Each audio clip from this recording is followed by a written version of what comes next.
welcome back. We are here with a new episode of For the Sake of Heaviness. My name is Merciful Mike, and I'm here with my partner, Butch Balich, and we are here with the John Alchemist the himself. Alchemist from Lair of the Alchemist. The John. Alchemist Thanks for being with us, himself. man. This is awesome. Yeah, thank you guys. You guys have been over at my channel a bunch of times. Butch, you're an honorary dude from my A Dudes dude. Talking Metal episode. Mike has gotten in there now. He's officially a dude for Dudes Talking Metal. He was on an episode last week. I mentioned Butch. I don't know if you saw that episode. I explained where you were, why you weren't there, that you were in Washington, D.C. petitioning Congress to release more bonus tracks from the Angel catalog. Yeah, So that's why you were away and you weren't able to join us at Dudes Talking Metal. Serious I should work. do that. Somebody I needs want to those do that. bonus tracks.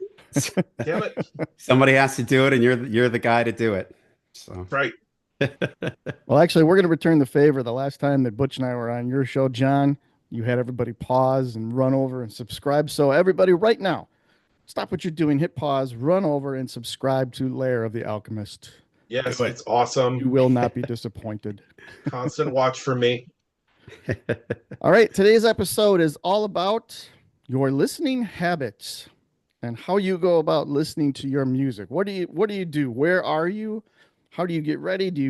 Is it in headphones? Are you sitting on a chair, couch? What are you doing to absorb your music? Everybody's got something different. So we thought it'd be kind of a fun conversation, especially all of us in the heavy realm of heavy music. We take it serious. We like to listen to as much as we can, but how do we go about doing that?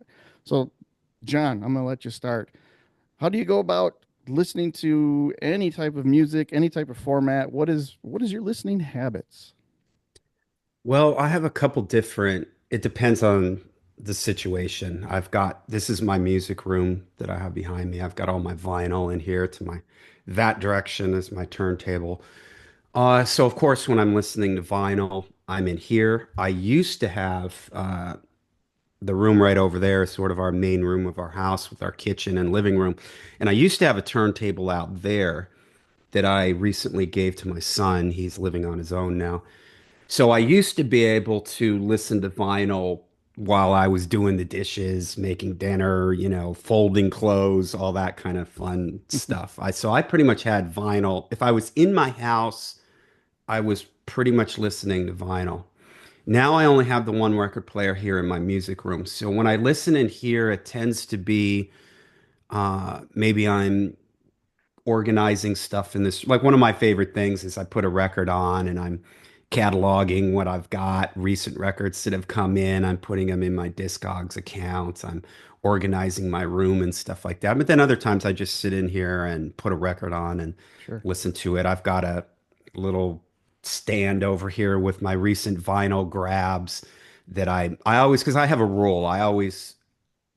I made a video on this and people didn't know where I was coming from. And I said that I'm not a record collector. And people thought you're insane. And it is kind of insane. I've got all these records behind me. But my point was that I don't collect specific, like I don't collect specific pressings or I don't have multiple copies of anything. If I have two copies of something, I try to get rid of it. Mike, I've got that Born Again that you already have four copies of. Butch, if you need a copy of Black Sabbath's Born Again, I have two copies. So, but I don't, that's a good example. I get one copy that I listen to. I'm not particularly picky. Like with Black Sabbath, I have the Warner Brothers versions because that's what I grew up on. For the Beatles, I've got the stereo versions because that's what I grew up Sure. on. Uh, and I have a thing that when I get a new record, I've got to at least listen to it once because there's nothing in here that I'm just keeping in the plastic or that I'm, not listening to. It's all about listening for me. So that's this room. I'd say listening in this room tends to happen later at night. Everything's squared away. I come in here at the end of the night and I may put on a record or two when I listen in here, the more focused listening and stuff like that. Now, I like to go for walks every day. So for that, I have Apple Music on my phone. Hmm. Apple Music streams lossless.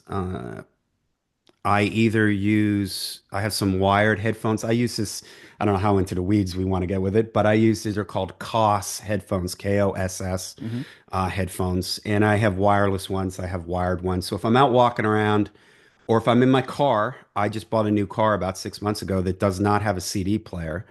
Uh, so if I'm in my car, it's Apple Music. I've got playlists that I've got my Ultimate Metal playlist. It's got over 1,000 songs on it. I just hit shuffle Sure. and let it run. Uh, but lately I've also been. I did a video not that long ago on cassettes with Tim Derling. I don't know if you guys know Tim Derling. He's written a bunch of Yeah, books. Tim's Yeah. great. Yeah, he has a channel called Tim's Vinyl Confessions. Hmm.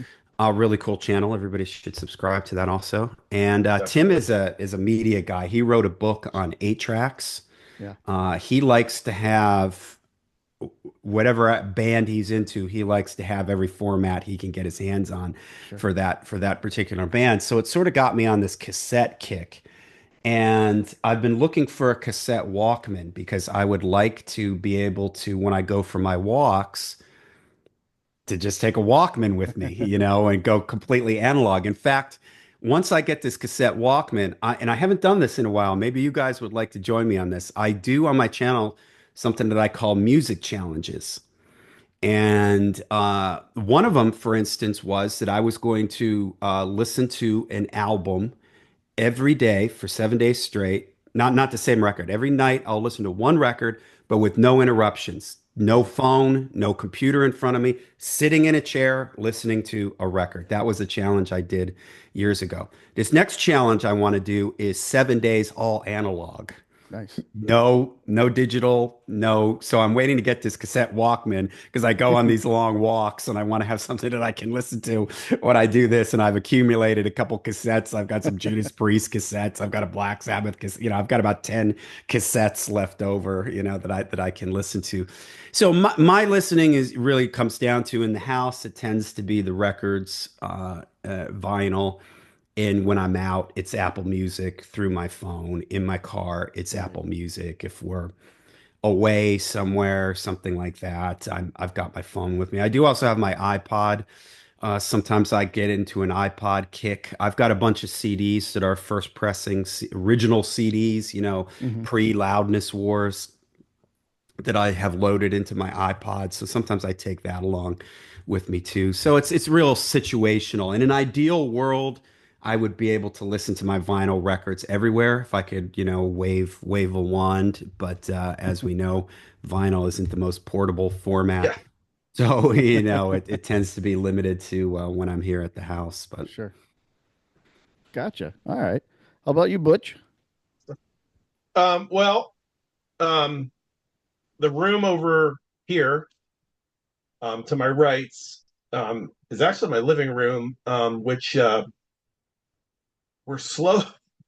We've lived here a while, man. My wife and I are like slowly uh, turning this room. It's kind of like a place where we have our TV downstairs. We don't have a TV upstairs in our bedroom, or it's downstairs. That's it. And we want the living room to be. This is the place where we want to be able to just chill out, listen to music. If we have people over, so Sure. my stereo system's out there, record player, a Audio Technica, whatever, the 120.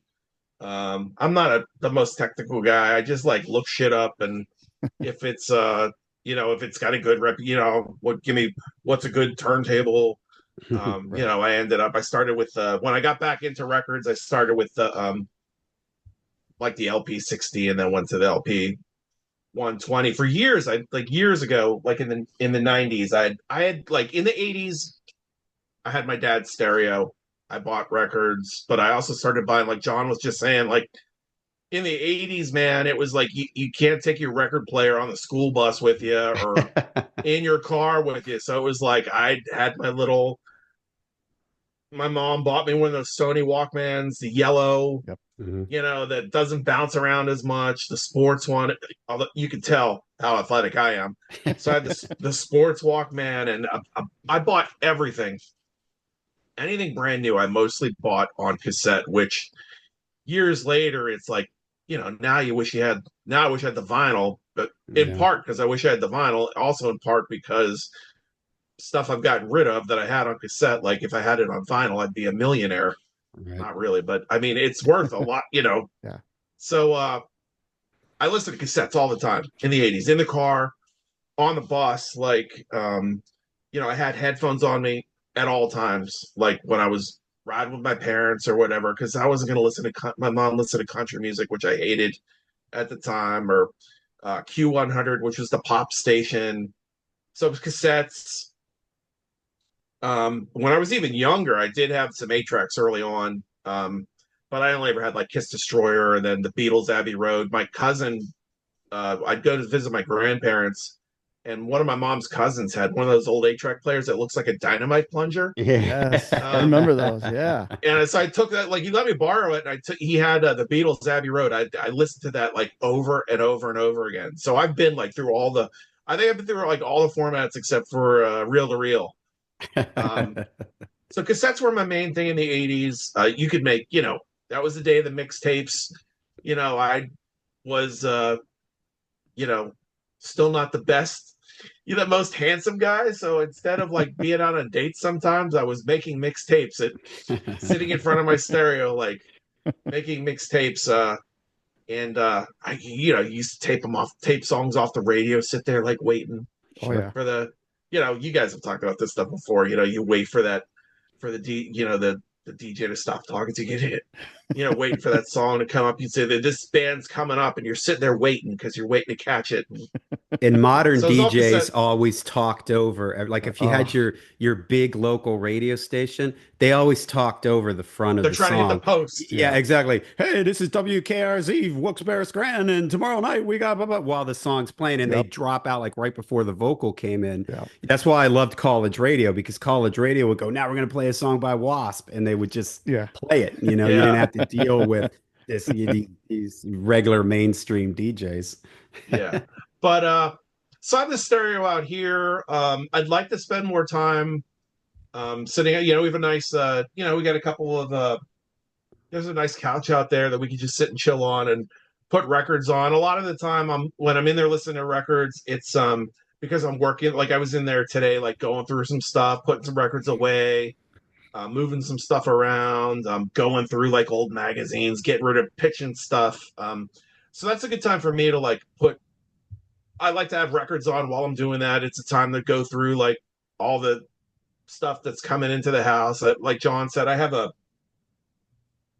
an area where I try to segregate the new stuff that just came in, that I just got, like into I'll put like I get kind of nerdy about this, but the stuff that's for 2025 new, I have in one spot, and then anything that's new to me, like whether it's Grobschnitt or the Scorpions or whatever, the Budos bands, just Sturgill Simpson, whatever I just thought this is Bruce. There's Bruce. He's behind the laptop. So I keep him on like that. I have Calyx all over the place out there. One of these days when that room is ready, I'll show everyone. But so I got records in the Calyx. They're in the closet too.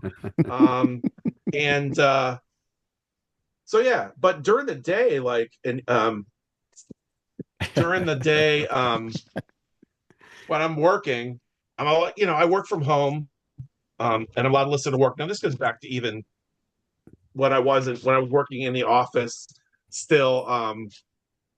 They let us, we didn't, we went from having, we'd moved offices. We went from having offices to being in cubicles, and they let us bring headphones in, which was cool. It was, so I listen to music all day.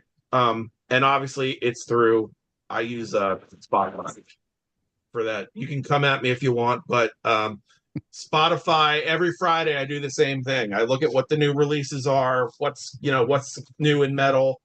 I have a playlist on here called 2025, and I drop like anything that looks interesting, from stuff I know, like this week I know, I'm waiting for records from Lady Beast and Savage Master, and I just got the new Seven Sisters. Drop those in. If something looks interesting, like whether it's black metal or death metal, or I want to try out, here's a post rock band, or whatever stuff that looks interesting goes in that playlist. Over the course of the week, I'll listen to it. It's got to the point, I think, at this age where I'm kind of like, if I'm 3 songs in and it's not gripping me, I'll delete it. If there's even 1 or 2 songs though that are really interesting to me, I'll leave the whole thing and I'll go back, and then once I listen to them, I move them down on the list so I know I've listened to them, and I can go back to them until I. What I end up doing really is I end up whittling it down to make a list of stuff I want to buy, and I like between this and Bandcamp, and YouTube, like this is how I find out about new bands. This is how I grab new stuff, and podcasts as well, or in addition to talking to people. So, 8 hours a day, pretty much work time. I have the cans on, and I have playlists on here in addition to the one for 20. I'll listen to because I have headless. I have a not headless, uh, cordless, wireless headphones in there, but I don't have them set up right now. And it's like I got to go around I'm trying to figure out that whole thing because in this room where I am, the signal can be a little bit scratchy sometimes. So I could conceivably just roll vinyl all day, which I'd like to get to the point of being able to do because that'll really help me get through. Like I have a backlog, man, stuff that so sometimes the incoming is greater than what I get to listen to a lot of the time. So, but yeah, I mean, I listen to Spotify, Bandcamp, YouTube, try to find some new stuff. I'll listen to podcasts too. Like I listen to Alan Averill from Primordial's podcast, The Agitators Anonymous. But most of the time I listen to music. Well, I can't listen to podcasts while I'm working. And then there's I'll sit here in this room and, this is where sometimes I could catch up on my YouTube stuff, like, watching John and Larry the Alchemist or watching Sea of Tranquility stuff, anything like that I watch. This is like my work office here, and kind of, I got books over here. I like to sit, put music on with the headphones. Sometimes I'll sit here and read. So that's pretty much like my thing. Like I listen to CDs. Like I have a CD player and stuff out here, but CDs are pretty much relegated to the car for me now. Like, and I don't drive. I drive fairly often, but I don't drive. I don't have to drive to work. So like where I used Mm. to get like an hour in the morning, an hour in the afternoon of listening, and now it's like it just depends on what I'm doing. Mhm. But I still buy CDs. I still buy record. Buy vinyl all the time. So yeah, I mean that's the car. If I buy, it's about time to get the bikes out. I bring my phone with me. I have playlists on here. I have one. I don't know if you guys are fans of Tom Segura at all, but he talks about just randomly being on the street yelling out bikes. So I have a playlist just titled bikes that I just dump like that. Between that and I have one for the gym too, that's like all like kind of like for me like up tempo, Sure. either metal or punk or stuff that's like upbeat, even some funky stuff, like as long as it's like moving, like, or it can be slower as long as it's super heavy. So I have that um for when I do exercise or walk. I don't really care to go on walks or um in and of themselves. So like I always like to have music with me. In fact, I want to get a pair of those. They have those bone conducting Yeah. headphones. They're like open air Oh Yeah. kind of yeah, headphones, so that when yeah. I'm riding, I mean, it's not terrible out here, but you always want to be safe. But I'll try to Yeah. like when I do ride. I mean, we try to get in like just between this area and there's you can ride down through the neighborhood. There's a shopping center down here with the parking lot. Like I have a whole 15-mile thing scoped out. I put the music on and just go. So I enjoy doing that. I mean, that's pretty much my habits. In a it's the bulk of my listening, unfortunately, um, is online. It's just the way it is, just because of the way my day is set up. I'm hoping to make it. I'm hoping to get that to once this whole room is settled, it'll be a lot more analog. But we do enjoy like just chilling to records in here, and the CD players out. So Yeah, that's uh that's pretty much what I do. sounds Nice. good. Yeah, I'm fairly similar with a lot of the habits that both of you have. I'm in my basement. This is like my our entertainment area, I guess. I've got, you know, racks of CDs behind me and over to the side over here. My CD players and my record players behind me and CDs and stuff. So, I stream very, very little. And for me, if I'm streaming, it's usually YouTube or Bandcamp.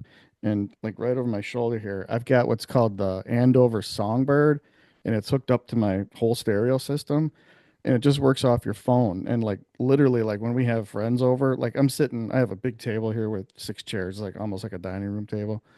Everybody can just hook through it to their phone, and they'll be like, "Hey, check this song out," and it just automatically Oh, plays. cool. The kids can come down and listen, and they don't have to worry about putting a CD or a record or anything on. So, yeah, most of you know I teach, so I don't really get to listen to music much during the day. I do spend quite a bit of time. It's a 30-minute drive for me to and from work, so I have an hour drive time. I still have a CD player in my truck, but I have my old iPod hooked up to the auxiliary, so I can listen to, everything that's on there, which is nice. But, um, listening to music for me usually doesn't take place until after, 7 o'clock my time. By the time my wife works late, so I usually, come home and get things going and dinner and that kind of stuff. But, I'll sit down and throw records on and CDs. But the funny thing for me, and I've kind of had like I don't know, this like internal struggle over the last year where I feel like, I sit down to quote unquote listen to music, but it's like, am I really listening to music? Mm-hmm. Because this is never far away. Or, Mm-hmm. I'm on the laptop futzing around social media, or, like you guys too, I'll catalog things. And Butch, I'm like you. Anything I buy this year stays in one special place until New Mm. Year's of next year, and then I file it all away, or, incoming stuff.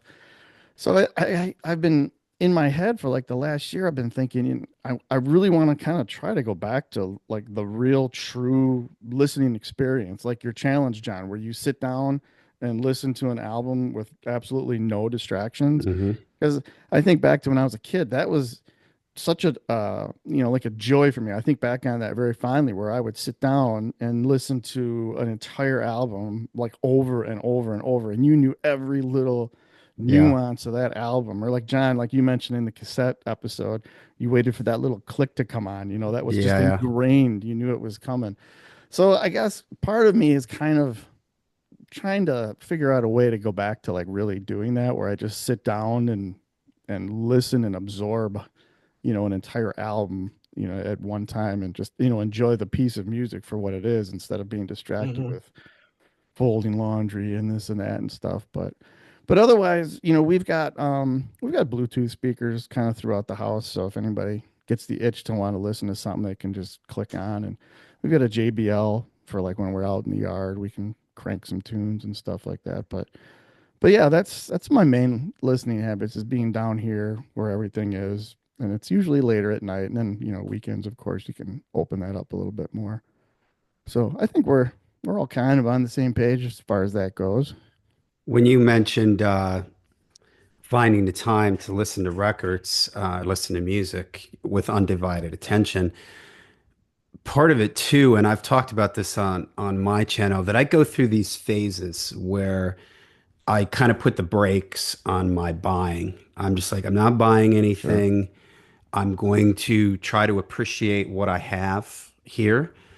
Because you talked about when we were young. Well, when I was young, I had, let's say let's say when I was 15, I probably had 30 to 50 cassettes, Yeah. Sure. maybe. Mm-hmm. And out of those, we're talking Black Sabbath, Judas Priest, Iron Maiden, Yeah. AC/DC, Oz. That made up the bulk of what I had. Sure. And so I had a very limited number of stuff to listen to. And so because of that, I gave it the attention. Yeah. And you talk about I grew up on cassettes also, and I can't remember if I mentioned this on here that I've been listening to some cassettes lately. Yeah. And I bought a cassette of, I don't have any of my original cassettes anymore. The second to last car I had actually had a cassette player in it. It had a CD Nice. and a cassette player. It was like That's that. I awesome. bought it in my head. I was trying to think of this while you guys were talking. I bought it, I think, in like 2000, 2001. So it was like right at the end of when you could do that. Yeah. Eventually, all my cassettes got chewed up in the car. I was leaving them in a box in my car, and eventually I just got rid of them. But I bought a, copy of Blizzard of Oz on cassette, and I had this weird deja vu flashback moment. My original Blizzard of Oz cassette from back in 1981 used to have this little like noise in one or two spots on the tape. I don't know how to describe it. Just like maybe Sure. like a little poop like noise or Yeah. something. Must have been something on the tape. And I swear I heard that in one of the songs. And I was like, it was almost like this somebody snapped their fingers and I was back in 1981. It was like, and I hadn't even The think Matrix. yeah, I didn't even Yeah. think of that. Like, it wasn't like I was sitting there like, oh, I remember that little pop noise. I wonder if it's still in. No, it was just like somewhere in my subconscious, my brain heard that noise because I even rewound. I was like, oh my God. And I went to rewound the tape and I was like, wait a minute, I just like sort of heard that in my head. Yeah. It's because it was so ingrained in Yep. my brain from back then. It's like somewhere in my subconscious that's forever buried there. And it was because I didn't have 8 million things to listen to. And because of the Yeah. limitations, even the limitations of cassettes, like I grew up with the forest in my backyard. And my favorite thing was to take my Walkman and go walk around in the forest. Sure. And I would go out with one cassette, and I couldn't go out with the 30 cassettes that I had. And I didn't, you know what I mean? Yeah. You had these limitations that forced you into listening a little bit Yeah. better. And hey, we're gonna really age ourselves here. Of course, this is when we were teenagers. It was way before the internet. Uh, this might have even like in the early 80s. I don't even know if we had cable back then. You know what I mean? I Yeah. mean, this is like, what else were we going to Right. do with our time? You know, I lived in Virginia, Northern Virginia, for 3 years before I got married. And I lived in a house with a group of people. And I recently visited and I drove by this house, first time driving by it in probably 25, 30 years. And it's a small little house. And I thought to myself, this would have been the early 90s. And I thought, what in the world did I do with myself back then? Before I was married, I had a job. I worked 4 days a week at a school. Well, I used to jog. I used to play my bass. I used to listen to music. There was a Tower Records not far to go roam around Tower Records. But I had no TV. It was before the internet. I didn't have any money. And it was kind of like, what in the world did I do with myself back then? Well, we gave our undivided attention to things like our music, and we Yeah. weren't overwhelmed with the constant like static of noise, whether it's, Yeah. you got your phone here, you got Right. your YouTube on your TV, you've got your computer in front of you, you just got all this information and all these distractions now. So for everybody out there, you can I did this as a challenge on my channel. You can challenge yourself to this, try to sit down and listen to music without any distractions, or try to get through a day without, go back like it's 1985 again, before all this stuff existed, if you can remember, if you were alive back then. But there is something to be said about that, and it takes a lot of discipline now and it takes a lot of discipline now to block out these distractions. And I truly believe it's done something to our brain that when I did my Yeah. challenge of listening to a record beginning to end 7 nights in a row, I mean, the first like 2 nights, I felt like I was like, like an addict or something. I was Yeah. like, having trouble, Switching. like, yeah, like sitting down and listening. My brain was just like, whoa, whoa. And Can't after focus. Yeah. about the third day, I sort of started to ease into it. And by like day 4 or 5, I was actually kind of looking forward to it. It was like this relaxing, thing. But Yeah. we've become so like connected to just being distracted and everything.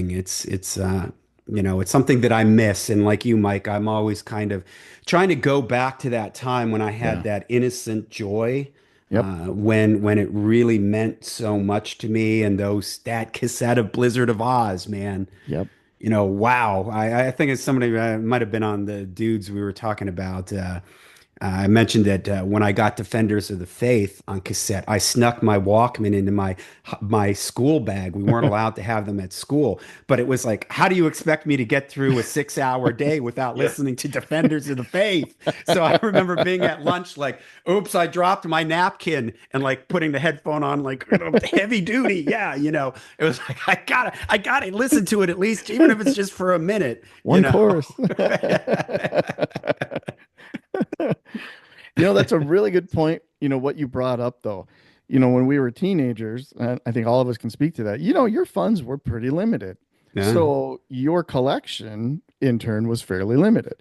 So, and I can remember, you got $10 in your pocket. It was an event to ride your bike down to the local record store, and you would Mhm. agonize over, I got to get the best bang for my $10. Which album is it going to be? And it was a total process. And then you would get home, and like you said, maybe you had 50. I remember I had a rack on the wall with all my cassettes, and I probably had, I don't know, 40, 50 like you. So they are all kind of in a rotation. And every once in a while you'd be like, oh, I haven't listened to this in a really long time. But you sit and listen to it over and over, and they go in and out of circulation. But because you're limited to that number of albums you have, you do appreciate what you have, and you really appreciate sitting and listening and absorbing the whole album at one particular time. So that's a really good point, John. I agree with that 100%. Yeah. Yeah, and man, I think too, like in it, that undivided time too also included. I'm almost ashamed to admit this, but like back then, if you sat and were listening to something, like you were looking at the liner notes, Oh and yeah. Hmm. we used to like know that the running who mastered it. It was like George Marino at Sterling Sound, or or who's you knew, like you'd read like everything. Thank you list and everything. Like that's sometimes how you found bands in the That's thank you exactly lists, how you or did. Yeah. you knew who everyone in the band was. You knew who produced it, the song titles. Like I swear to God, like I said, I hate to admit this, but like I put records on now, and there are records that I love that if you sat me down and put a gun to my head and said you have to write down every song title in order, there's probably the majority of records like I couldn't do it because the the attention span that I think we have is shorter now, and it's like Yeah. I'm always just I don't you don't get the reps in like back in the day of listening to it, Yeah. like where you're like looking at it while you're listening. um it's like albums that I love, like in a year, like my favorite album of the year, sometimes maybe I've gotten 10 to 20 listens in a year, because Yeah. I think I maybe listen to too much Yeah. music. But it's like I feel like if I it's the FOMO thing, like Big time. if I don't listen to 25 new albums every week, am I going to miss something? Like how am I going to find out about, Yeah. I'm not in high school with the dude in the locker next to me being like, hey, my brother told me about Keel, or my Yeah. brother Yeah. told me about this, but you got to listen to this band Yeah. talking, or did you hear the new Maiden record? Or it's like, I know I have this, you know friends, these relationships and stuff where you can find out about it. But and we're all like, as you get older, you're more busy, and it's like, for as wide as the net is, I'm still afraid of like missing out on some band because I haven't taken the time. So then I'll spend time listening to stuff that I'm like, this is just okay, at the expense of, I should have been listening to this record like over and over and over again. Yeah, Yeah. and ask yourself, because I'm glad you brought that point up, because I did a video on this on my channel at the end of last year that I felt guilty that I didn't listen to. I did a top five of 2024, and somebody was like, "Boy, you're lazy," like because everybody else was like, "My top 150 Oh of no. 2024," and I'm Dude. like, man. And I talked about how it's not that I don't listen to new music. The new music that I listen to tends to be new music to me. I Mhm. like finding these obscure 80s Yeah. bands. I get it on vinyl. That's and there's only so much time in the day. There's only and I asked the question on there, when's the last time I had a record listen to an album that I kept coming back to. Like my cycle tends to be, okay, something new comes out. I listen to it a bunch of times, maybe for like a week or two. And then all of a sudden it's 6 months later and I'm like, ooh, I forgot that that even Yeah. came out, or I haven't listened to Hmm. that in 6 months. That was not the case. Trust me, Blizzard of Oz, Defenders of the Faith, whatever, Balls to the Wall, probably no more than like a week went by between 1980 and like 1988, 1990 that I never had a cassette that was like, I haven't listened to that in 2 years. Like, Yep. Yeah. you know, everything was in a pretty serious rotation. And I mean, it was different back then. Back then, you had bands releasing an album every year. So you'd walk into Hmm. the store and it was, oh, there's a new Dio record. There's this. And I'm trying to buy the back catalog of Right. some of these bands. So the stuff was coming in, it was all like exciting and there was always, but nowadays really struggle with like, okay, well, when's the last time I had a new record that stuck with me for years, where Yeah. it got regular rotation for years, right? There's really not that many that are like that. And I stopped, Butch. I admire you because you really are on top of like new bands. You mentioned making the playlist and everything. And I admire you for that. You're really on top of like what's out there and what's new. I've kind of thrown in the towel, honestly, because and it's not that there isn't good stuff out there. I mean, don't get me like I don't think that there's good stuff out there. It's just like, okay, kids are in bed, wife is doing her thing. I've got about an hour in my room. Yeah. I want to listen to some Denim and Leather, Saxon. I don't want to. Yeah. I felt like I was forcing myself. Like, oh, I guess I should check out this band. It's been my time listening to this. It's like I've got all these records back here. I want to just listen to what I've got already. Sorry to any new bands out there, but it's just like there's only so much time in the day. I Hmm. wish there was a way I could listen to more stuff, but I don't want to feel, and this is part of it too, with kind of tying this all back into having access to so much stuff. You almost feel obligated to listen to a Hmm. lot of stuff. Whereas Yeah. before it was like, oh, well, I don't have a copy of that, so I can't listen to it. And it ended right there. There was no like, okay, I feel like I need to listen to this. Sure. And so, yeah, my music listening habits have changed over time, and I always, and this ties back into what I just said about have you had anything that's broken into, I have that circle of records, the records that I grew up with when I was a teenager that I discovered that you never forget those Right. records, right? Right. That made a huge impression on you, right? And I think, has there been anything that's broken into that Right. sacred circle?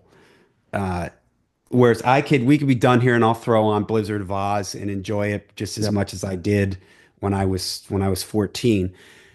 And I don't know if it's just an age. I know it's an age thing. It's the music you listen to when you were in. Martin Yeah. Popoff said this once. He's like, the music you were listening to when you cracked your first beer or kissed your first girl is the Yep. music that like stays with you for the rest of your life. Absolutely true. And it's really hard to I can almost guess sometimes when I talk to certain people or read certain things or hear the music that they like if they're all about Soundgarden and Nirvana and stuff like that. Okay, well they probably were in high school like in the early Yep. Yeah. 90s. Or You know what I college. mean? Yeah. And it's just one of those things. Maybe it's an environment thing, what your age when you were exposed to these things. So is it possible I mean, this could be a whole nother topic. Is it possible to hear a band today and have them have that same impact? Sure. Is that even possible? I mean, I don't know because we're so far into our musical listening journey that it's Right. it's impossible to have the same influence on us the way it did when we were 13 or whatever. Butch and I have talked about this, and I'm sure we've brought this up with you too, John. We've said, and I've said this probably plenty of times, when you are in that first age of discovery with so many of those that, and like you just said, it forms that circle. And those set your expectations so high. You're so excited and just so engrossed in that song, that album, that band, that you are forever chasing that high for the rest of your life. And that makes it so hard to, like you just said, John, to find another artist that is able to break through to where you listen to it two, three, four times a week for the next year. It's that good. It's met that expectation, which then in turn sets the bar even higher. It's like, where's the next one? And that for me, that just never ends. It's like I'm on a constant search for that. It's like, what's the next one? And like you said too, thank goodness for Butch, because he's got the pulse on the new music and has turned me on to several bands, Seven Sisters being one of them, where I'm like, oh, this is so good. So, thank goodness we have our little circle here where we can rely on each other to hey, check this out. This might break through that bubble or meet that expectation. So Yeah, yeah, I it's think, man, I think every year, I say the same thing when the year clicks over and it's January 1st. I'm like, you know what? This year is going to be I'm just going to focus on, I did it this year. I said, I'm going to focus a lot more on my all time favorites. Like, and I'll start out strong. Like, I'll listen to like Thin Lizzy, like all day. I'll put on, like, I went through a period, I was going through, like, I was really nerding out. I started an Excel spreadsheet and I was like listening to like my favorite albums from the 80s. It was Metal Health and Shout at the Devil, and I was putting them in, I'd listen to it and Shout at the Devil, here it is, and then Creatures of the Night, I put it there, and out of this docket, Tooth and Nail, I put it number one.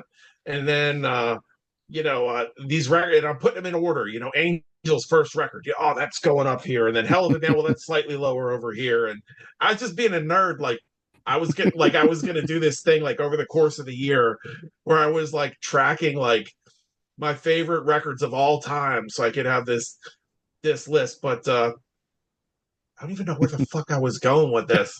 Uh this is where that guy was right, that I don't ever shut up. Like I don't have a plan.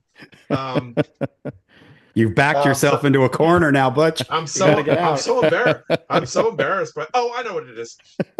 I keep saying every year, it's time, like John, like I feel like in some ways, like I do feel like it's time to throw in the towel, so to speak, and like not cave so much to the temptation that is the internet, and to focus on, even if it's on Spotify, to listen to my favorites instead of, or our bands I currently like, and like not rely so much on the whole world being at my fingertip, which sounds kind of like a Luddite to say it, but and to focus more on, like, well, if Mike finds a band like Kilmora, if Mike finds a band and tells me about it, then I'm going to listen to them. Or, John, if you tell me about some new band that you got hip to, that you saw live, like, then I'll check them out, instead of like waiting, going through lists of like what came out this week. Yeah. Because I feel like I just listen too much, if that's even possible. Like, I really would like to focus, because I love like these bands like Witch Hazel and Seven Sisters, like really give me like the vibe that I used to get, like Mhm. when I'd listen to um like Mike was saying, you're always chasing that feeling, like the first time you hear Maiden, or the first time you Right. hear Priest or Metallica, like everything you hear like that in the future then gets automatically compared to that. And it's once in a while, like something will break through that it gives you that feeling again, like that fresh, like I always describe it as it's very life validating, or it's like I'll hear a record sometimes and I'm like, oh my god, like this experience, like, is like, it just gives me that same feeling I got when I listen to, or close to when I listen to this. Like, the songwriting is that good, and yeah, it might be a little bit derivative, but it's like it's there for me. And I wonder too, like with people, like, if you're 10, 20 years younger than us, like, I'm not going to listen to, you can't have a band when you've heard something done like before. It's hard to have a current band hit you the same way, because it's kind of like, well, I've heard that before. As a, it doesn't. punch you. Like the first time I heard Fight Fire with Fire, it like literally like I felt like I was getting punched. And I was like, what strange magic is this? I mean, you hear something like that now, it's like, well, I've heard it. And it could Yeah. be as good. So to a younger person, like there are people like that got into Maiden like around the time of Brave New World, or people Yep. that got into Yeah. YNT. Like I know Tim Derling just got into YNT just a few years later Hmm. than we did, and he likes like Contagious and Ten Yeah. and those records, like I think better than some of the classic ones even. So it depends on when you fall in with Yeah. some of this stuff, like what your barometer is Yeah. for what's cool. But some bands still do break in. Like man, when I some of those High Spirits records, like You Are Here, like I don't think it left my that and Another Night in the City. Like I don't think those left my CD player in my car. Like I would just leave them in there, and I still go back to those. I'm still going back to Witch Hazel and Seven Sisters and The Night Eternal. I don't have them as ingrained in me because I don't have 40 years Yeah. with Right. them yet. Like I do, like Tooth and Nail or Creatures of the Night or Lick It Up or Shout at the Right. Devil. Like Yeah. No Remorse, Motorhead, No Remorse. Like those kind of Maiden, anything. I could keep going on. I'll just make this longer, but Yeah, and it's in it also you could say it's a good thing that we grew up when we were discovering this music. I think it's safe to say that that was the greatest era for metal. If you look at any top lists of the greatest metal albums of all time, a big chunk of them are going to be from the 80s, oh yeah, Absolutely. sort of metal's glory days. So we kind of start, it's kind of like people that are a little bit older than me that grew up on like classic movies from like the 50s, Hmm. when they does big bombastic movies and the Godfather and stuff like that. It's hard for them to watch stuff after that because it's like, well, how do you top the Godfather Right. or things like that. They grew up in that classic era of great movie cinema. We grew up in the classic era of great metal records. So it's hard after that to have any kind of uh, for anything to beat some of these because they're some of the greatest records of all time. Whereas maybe if you're somebody you could, and again, it's all an age thing. I just saw Yeah. somebody, I think it was on a YouTube channel, and this guy was like reminiscing about new metal, like, oh, the days of Alien Ant Farm, and, and I'm like, oh my God, when bands were bands, and the good old days, we'll never see a glory day. We'll never see a band like Static X again, and yeah, it's like, what? Right. But I can't relate to it because by the time that stuff had come around, the knobs had fallen off my radio, and I Yeah. was just like, I checked out. The last time I was current with music that was happening was like the first wave of grunge, because I was in my early 20s at that Yeah. time. So I was buying, but everything after that, that was when, that sort of breaking point for me when I became a nostalgia Sure. type of guy. So and I think when kids come into it now, they're coming into it from a much different place. My son is 20 and he hears things on TikTok or he hears it on Instagram or he reads about some band and he'll say, oh, and his listening is just all over. He likes Queen, he likes Nirvana, he likes Green Day, he likes Emperor, and it's sort of a reflection of where music is at now, where it's just everything is kind of there for you. Yeah. And I mean, I've done videos on this that rock and metal does not have the impact today that it had in the 80s and 90s, where it was really like a culture defining thing. That doesn't mean Right. that there aren't bands putting out good records. Yeah. There are, but the reality of the situation is that it's not mainstream music anymore. It's right. moving out of the mainstream. Rock is Right. becoming like a legacy type of music, like jazz or classical. There'll always be bands that put out heavy metal, but it's just not going to have the impact. And here, all right, here's a little. This is a whole nother topic. I should have maybe had you guys on for this. I asked myself the question. I made a video on this. It's not up yet on my channel, but I did make the video. Are we living in the last glory days of heavy metal? Meaning, yes, people will still keep making metal, But we're sitting right now where the legends are, most of the legends are still among us. Iron Maiden is still releasing records and touring. So is Judas Priest. We've lost some legends. We've lost Dio. We've lost Lemmy. Sabbath is doing their final show. 25 years from now, 50 years from now, where our great grandkids sit on our laps and say, what was it like in 2020s when Iron Maiden was still touring and putting out records, when these legendary, metal legends we're still active and still putting, we can argue all day long about their catalog now. It's not as good as the 80s, whatever, but they're still putting out Right. stuff that's still listenable, that's still fun. Metallica, there's still Megadeth, Anthrax, all these bands are still out there touring, but we're not that far off from this stuff not, being around anymore. So, yeah, we live in interesting times. We've grown up. We were lucky that we were there in the 80s when this stuff was at its peak, but it's still around. And in some ways, I envy young kids now because they have so much that they can be exposed to, and they can come at it from so many different angles and hear so many different things, and there's no barriers to what they listen to, and it's all just kind of there. It's like classical music. It's like, here you go. You want it? Here's the greatest of all time, Beethoven, Yeah. Bach. Here's their catalogs, their history, their legacy, right here, right for you to sit back and spend your whole life immersing yourself in this great, great music. And it's sort of becoming like that with metal, where it's like, okay, young kid, you're interested in heavy metal. Man, I envy you. There's Yeah. so much good stuff out there for you to go back and discover. You're going to be hearing Sabbath, Bloody Sabbath for the first time, or Peace of Mind for the first time, and it's all here for you to take this all in and to study it and enjoy it and to watch YouTube channels like the ones we have to learn from your elders. Yeah. Yeah, that's true.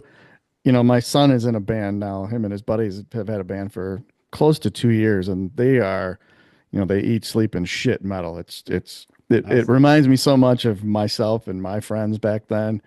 And they'll sit and scan through YouTube, and they'll be like, "Hey, Dad, did you ever hear this one? You got this one, Dad?" And they're like, and I'm, it brings joy. It's like, yeah, if you like that one, check this one out. And then Yeah. they go down that rabbit hole, and it's been a lot of fun for me to watch the kids do that too. And like you said, it's all there.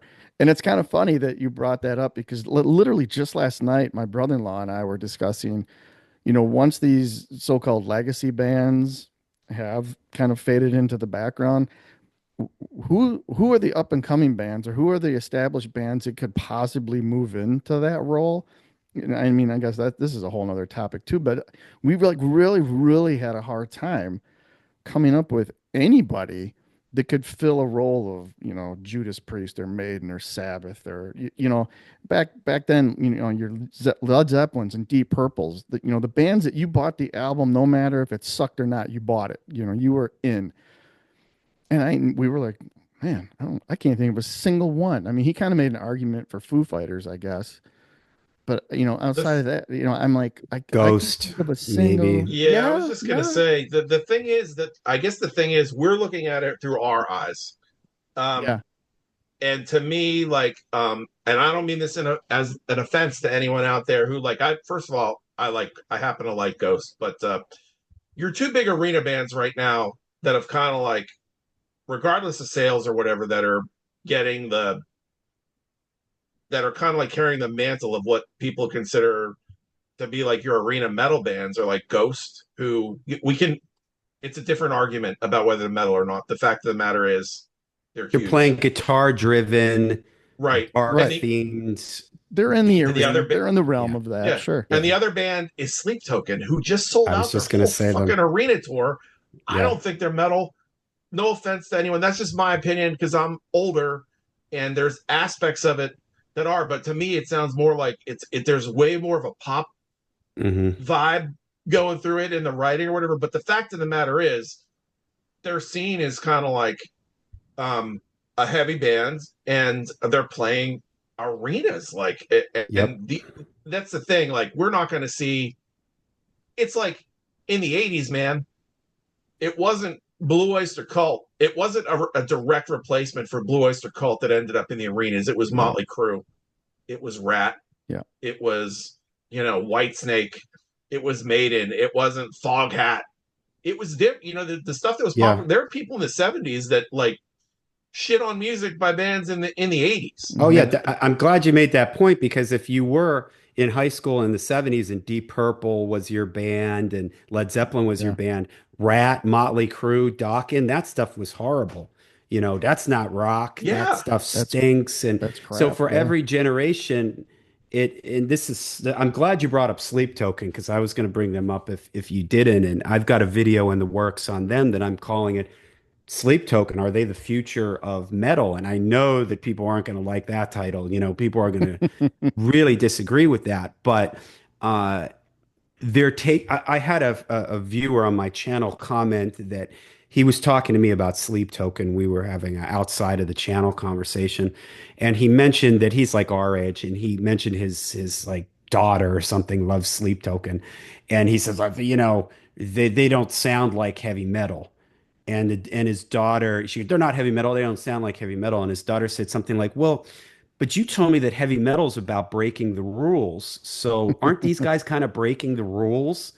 And he didn't have a response to it. He was kind of like, "Yeah, you're kind of right. They are sort of they're taking it and they're breaking just the way Rat probably pissed off somebody who was in their 30s, Hmm. who grew up on Zeppelin and Cream, who Rat really pissed them off. Sleep Token is kind of pissing us off. You know what I mean? Like we're sort of irritated by, so they're not metal, type of thing. And with any genre, you have to like move things in another direction. And what makes me think that there's a future for some of this, save this for another video, whether Ghost or Sleep Token have anything to do with heavy metal or not.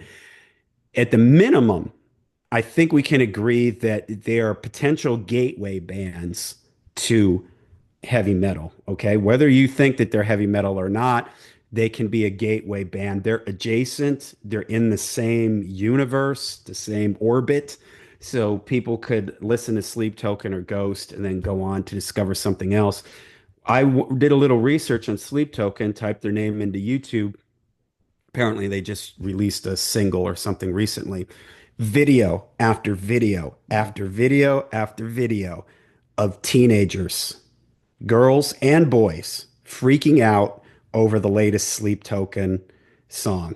And I thought, that's what rock and roll's about. Who liked Rat and Dawkins in 1985? We did. How old were we in 1985? yeah, 15. Yeah. Did 14, our 15. Yeah. dads like Rat and Motley Crue? No, because that wasn't their thing. Just like I'm sure in 1970, the kids who were listening to Deep Purple were teenagers, and that's how things keep. You have to have that, Yeah. if it, somebody, maybe it was Lemmy or somebody like said, if the music isn't pissing off your parents, you're listening to the wrong Yeah. music, Yeah. so everything is an evolution, everything evolves, and it just reinforces this. 15 years from now, though, 20 years from now, there'll be a bunch of kids that were 15 years old in 2025, and they'll be talking about, reminiscing about Sleep Token and the first time they heard Sleep Token and the impact that Sleep Token had on Yeah. them and how it led to this. You know what I mean? It's all relative. And if people are getting into music and they're digging it and it leads them to discover some other heavy bands and the history of it, and in my opinion, it's all good. It's all rock and roll in the end, anyways. So, I think it's that generational staircase, like you said. We don't really care for what, some of the kids are listening to, but our parents hated everything we listened to, and it's that cycle that goes around. So yeah, I completely agree. And I guess that kind of plays into, whether or not you're allowing yourself to just let it go and be happy that that generation in front of you is discovering these bands and they will be a gateway to other things. I mean, how much crap did Kiss take? And that was my gateway into everything. And yeah, those guys got slagged on constantly. But, it's like that kind of plays into the whole, the gatekeeping thing. Like, oh, that sucks. You can't, that's garbage. Listen to this instead. But you're kind of destroying the whole discovery system Yeah. for these kids to learn it on their own, and I was that guy for a little while. I've kind of really come off my high horse in the last couple of years and just let it happen. But Somehow we started off talking about cassettes and landed up on this. Yeah, we were so segued away from we were going to get into the formats and stuff. well, So let's do that. somebody's going to do a little diagram of how we started about cassettes and it went somehow landed up on Sleep Token. If you followed along, that usually happens with If you're every still single here one of with our us, shows. your So notes. the labyrinth that is Yeah. for the sake of heaviness. Well, hell, why don't we go around the horn quick and we'll discuss formats, I guess. Like what was your first physical format of music and how did that evolve throughout your listening career, so to speak? Go ahead, John. I'll let you All start right, that off. I'll keep it short. I mean, I remember my mom having a 7 inch, records when I was really little. So we had records in the house. The Grease soundtrack, I remember that being an early, record that I listened to. So when I Every first started, Sunday. yeah, when I first started listening to, and the record that I had beeped out like any curse words or anything like that on it. It was the, the G rated version of it. When I started buying stuff for myself, this would have been 1980.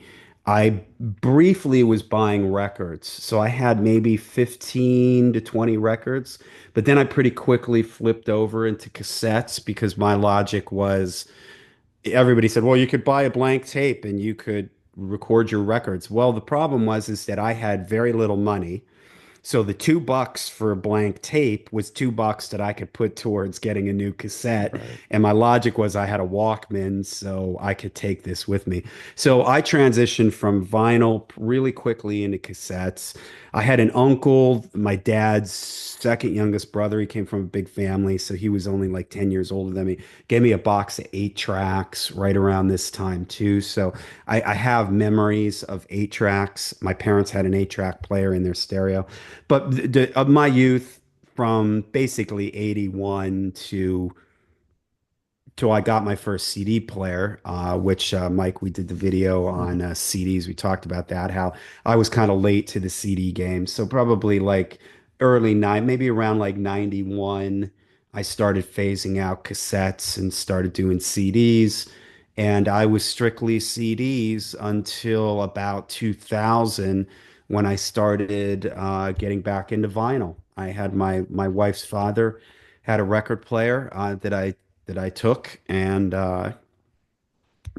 went back to my parents' house. Those 15, 20 records that I had started to get back into vinyl. And now I'm kind of like we talked about at the very beginning here. I'm all over the place with CDs and vinyl and streaming and everything like that. But Yeah, yeah, I've moved through every format. My formative years were cassettes. If I had to sum it up, my formative years were mostly cassettes. sure. So you remember the struggle of the tape and pencil. The Yeah. relationship Yeah. between those. Yeah, yeah. Buying some cassettes now, I'm reminded of a lot of the limitations that Yeah, they were maybe even more fragile in some ways than vinyl. They haven't held up over time yeah, like vinyl did, and but there's a little bit. I get a little bit of twinge of nostalgia when I'm messing or fooling around with these cassettes. The covers stunk. There was no, but you mentioned like reading the inserts and everything. Cassettes tended to not have any of that. The older, especially if it was like an older band, like my Black Sabbath cassettes, they just had a picture of the album cover, Yeah. and on the inside of the J card, yeah, maybe it had the songs listed and like the producer and yeah. the band members, but usually it wasn't uncommon at all to get a cassette. And, in fact, I have my Never Say Die cassette that I just bought for like $3. Yeah, it's got the song titles on the inside. Yeah. You didn't even get the full cover because of the shape of the cassettes. You had all this Yeah, sort of wasted space. So you weren't getting a lot of information on the stuff back then, but it's the format of my youth. yeah. When I think about my teenage years in high school, it's all about cassettes for me. Right on. All right. How about you, Butch? Yeah, I'm about the same. I mean, we're all relatively the same age. Yeah. So, the first thing I remember listening to was, my parents had records and 8 tracks. The only 8 track I remember playing a lot as a kid was Kiss Destroyer. My grandmother bought it for me in '76. I wish I still had that one just for Nice. nostalgia purposes. I don't, but my dad's stereo, when my dad passed, I kind of like, that stereo just made its way from our living room into my bedroom with the few records that I had, which was at the time when I was a kid, it was like stuff like Mary Poppins, which I actually just bought on soundtrack again, like in the last couple of years, because I was nostalgic for it because I Oh love yeah. to laugh. um, but yeah, I still had the 8 track deck, but I got into cassettes uh, in the 80s. I mean, I think when I also started buying records for myself, like around 80 in 81, and it was stuff, I was buying records too. So it was like Devo, Freedom Hmm. of Choice, Blondie's Auto American, and Kiss Hmm. Unmasked were three of the first ones I remember getting. Um, and then like Cheap Trick's One on One and Asia's first album and Quiet Riot's Mental Health. But I quickly like went to cassettes, like especially when I got to the age where, as a teenager, I don't know, it was the portability with the Walkman Yep. and being able to like have that in the car with me or on the bus, like I was saying earlier. So it's cassettes for years. I got into CDs in the '90s. Um, I don't know even remember what my first one was. It was probably like I remember getting the first Boston on CD. I don't know. It was just a couple things like that. There was a used record store in Pittsburgh called Jerry's that started out like it was all vinyl. So I would buy old stuff on vinyl, um, and then I'd buy newer stuff on cassette. And then he like started with like a shoebox of CDs on the counter to where it took over the store like Mhm.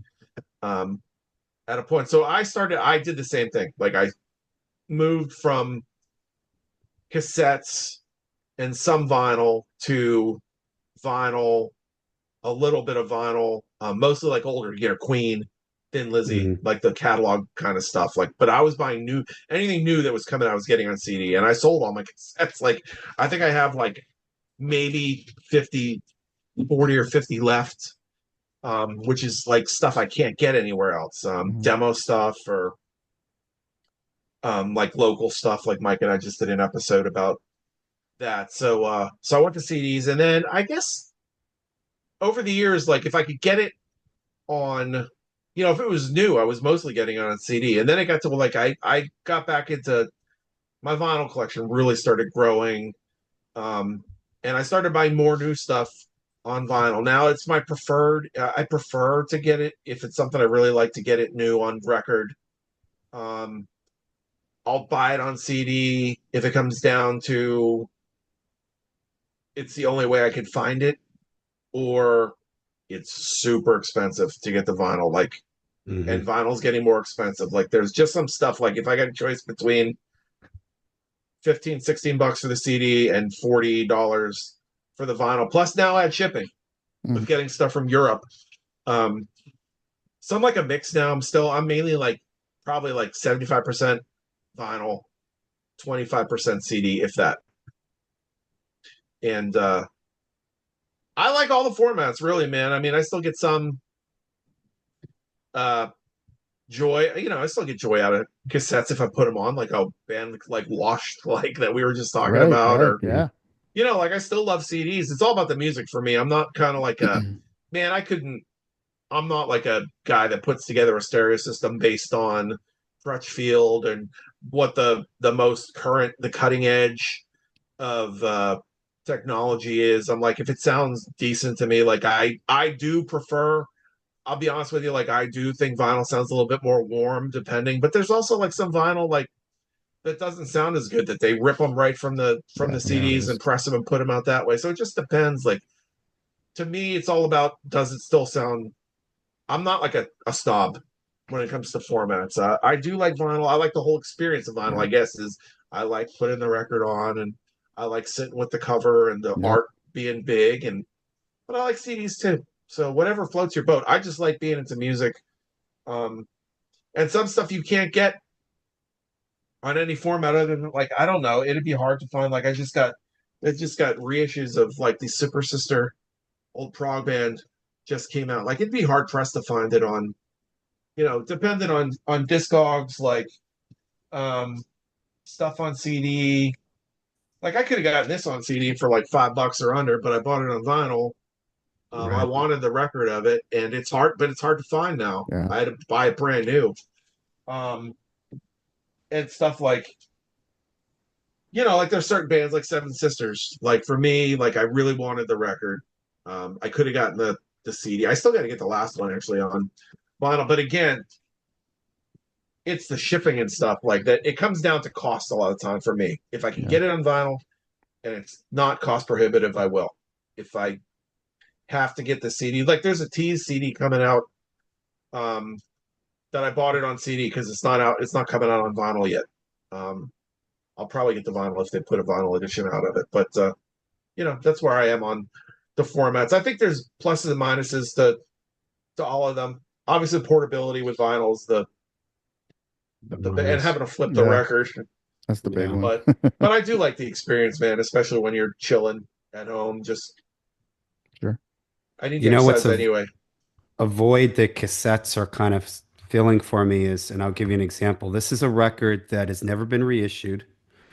To get an original copy of it on vinyl because it came out in I think like 99 or something like that, is they go for $300-400 on eBay on Oh Discogs. I don't know yeah. if you can Yeah, see that. The second Badlands, Yep. right? Never been reissued. If you try to get it on vinyl, it's going to cost you $300 to $400. Got it for $10. It's still an analog format. Night Ranger, live in Japan, never issued on CD, never issued on vinyl, only ever issued on cassette. Got it for like $5. So That works. cassettes are starting to fill a little bit of a zone for me, maybe where there's something I've been checking out, like, nah, I ain't paying $400. I ain't paying $400 for this, but Right. I'd like to have a right. physical copy of it because it's not on streaming either. So here you go. That works. Yep, definitely. So my parents were not musical by any stretch of the imagination. We had two records in my house when I was growing up. One of them was the soundtrack to A Star Is Born with Streisand and Christopherson, and the other was the soundtrack to Camelot. So those are and Camelot. Camelot, and like you and Mary Poppins, Butch, I went out and bought both of those albums just for This, nostalgia's oh, sake. wow. Nice. I got to get that Grease record for my There nostalgia. you go. So we had the big console piece of furniture player with the sliding door on top with the Those are turntable beautiful, inside. man. Yep. So I would listen over and over again to those two records, and then I remember I got the Star Wars soundtrack for Christmas. That what was that 76 or 7? So I listened to that, and then Kiss Fever had struck me right around the same time as Star Wars, and for I'm pretty sure it was Christmas, maybe a birthday, but that was my very first foray into 8 tracks, Wow. and I'm this so is jealous. that's my original Destroyer. Now, Is it? unfortunately, Wow. yeah, but the tape is long gone. The 8 tracks, unless you kept Yeah. them very well preserved, these disintegrated over Hmm. time terribly. And then, I've still got Love Gone. But the very first one that I ever bought with my own money, I can remember distinctly my mom driving me to Kmart, and I ran in, and they had, the end caps in the aisles, Hmm. and there was a giant display for Dynasty.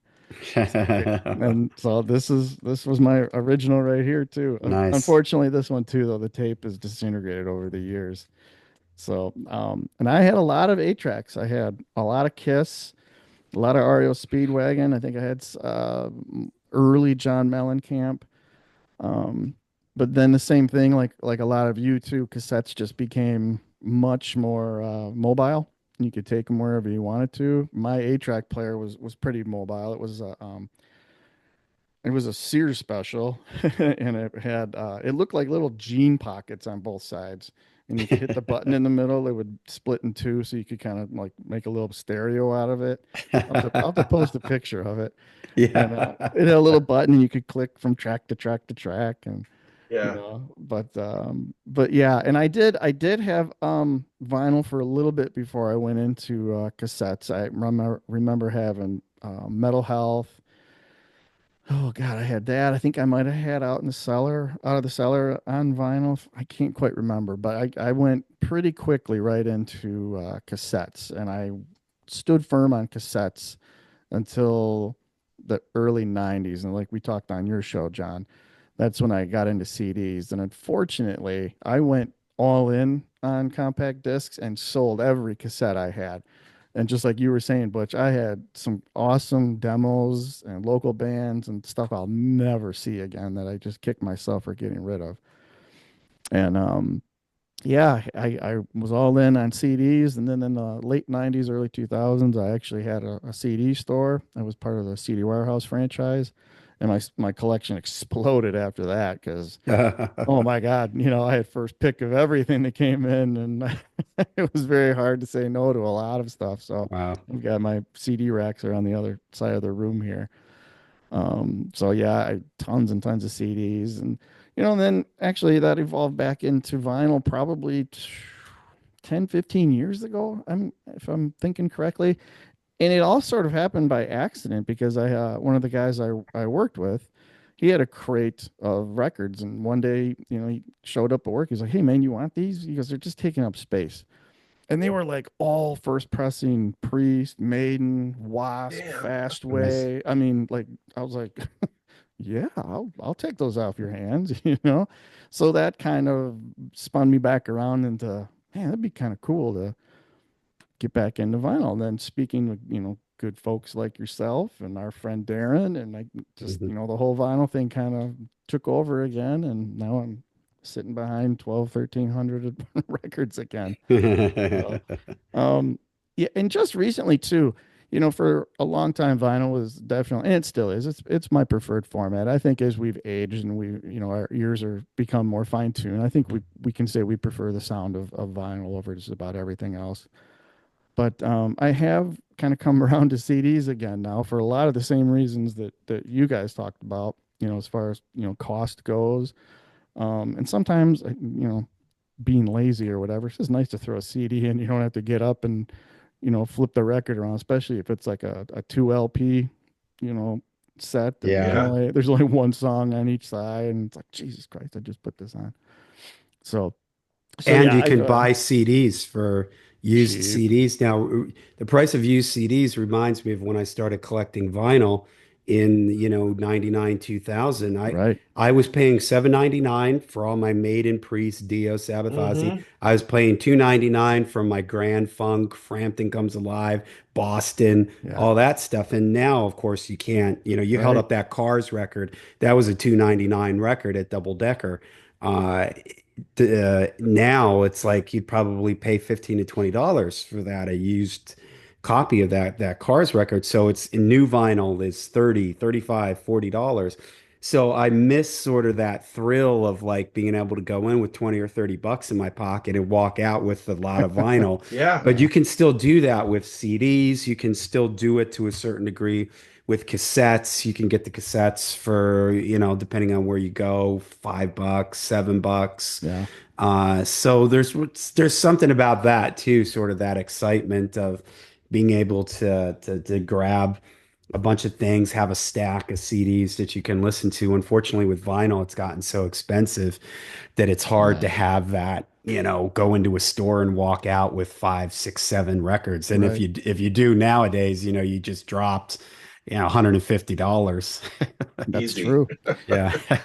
On top of that, too, speaking to what you guys are both saying, too, it's bottom line, and sometimes I have to remind myself, but it's always about the music. So I don't really go super crazy as far as trying to get, every single pressing that was ever pressed for this group. I do have like Judas Priest is one, Black Sabbath is one, where I will get multiple copies. And, especially with these new Rhino releases that Mhm. Black Sabbath's putting out, it's you're always chasing the best sound for that one too. So those I will make exceptions for those two groups for the most part where I will get multiple copies. But otherwise, yeah, I don't have multiple copies of the majority of my collection. I've got, one and that's good enough for me. And I don't hoard particular albums where it's like this is sealed. I'm never going to open this. I'll wait till it's worth $1 million and cash it in and it's my retirement.